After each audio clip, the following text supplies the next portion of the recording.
ওরে বাবা! আমার আইবুড়ো ভাতের এতগুলো আইটেম? আরে না, না, জাস্ট মজা করছি। এই এতগুলো আইটেমের মধ্যে একটা খাবারও কিন্তু আমার জন্য ছিল না। সো হ্যালো এভরিওয়ান, আমি মৌ আর অনেকদিন পর দুপুর রেডি হয়ে চলে গিয়েছিলাম মামার বাড়ি।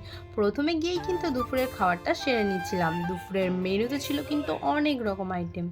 যেমন ফ্রাইড রাইস, বাটার পনির, চিংড়ি মাছ, পমফ্রেট মাছ, চাটনি, দই, পাঁপড় আরও অনেক কিছু। আর একটা কথা, এই প্রত্যেকটা রান্নাই কিন্তু খেতে ভীষণ সুন্দর ছিল। আর জানো তো, এই রান্নাগুলো কিন্তু আমার মাসিমণি একা নিজের হাতে সব বানিয়েছিল। তারপর বিকেলবেলা মা, দিদুন, মাসিমণি সবাই মিলে রাতের খাওয়ার জন্য প্রস্তুতি নিচ্ছিল। আর আমার হাতে তোমরা যে ড্রাগন ফ্রুটটা দেখছো, এটা আমার মাসিমণির বাড়ির গাছের ড্রাগন ফ্রুট। এটা খেতে মোটামুটি বেশ ভালোই ছিল। আর জানো তো, আমার মামা বাড়ির মধ্যে আমার সবচেয়ে পছন্দের জায়গা হলো এটা। রোজ সন্ধ্যাতেই কিন্তু এখানে সন্ধ্যা আরতি হয়। তারপর আমি, মা, মাসিমণি সবাই মিলে রেডি হয়ে গেছিলাম ভাইফোঁটার জন্য। এটা ছিল আমার ভাইফোঁটার দিনের ব্লগ, যেটা আমি পোস্ট করছি প্রায় ২ দিন পর।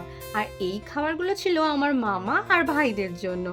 আচ্ছা, কালী পুজো আর ভাইফোঁটা তোমাদের কেমন কাটলো আমাকে কিন্তু অবশ্যই কমেন্ট করে জানিও। আজকের জন্য এতটাই। দেখা হচ্ছে নেক্সট ভিডিওতে। আর লাইক করতে কিন্তু একদম ভুলবে না।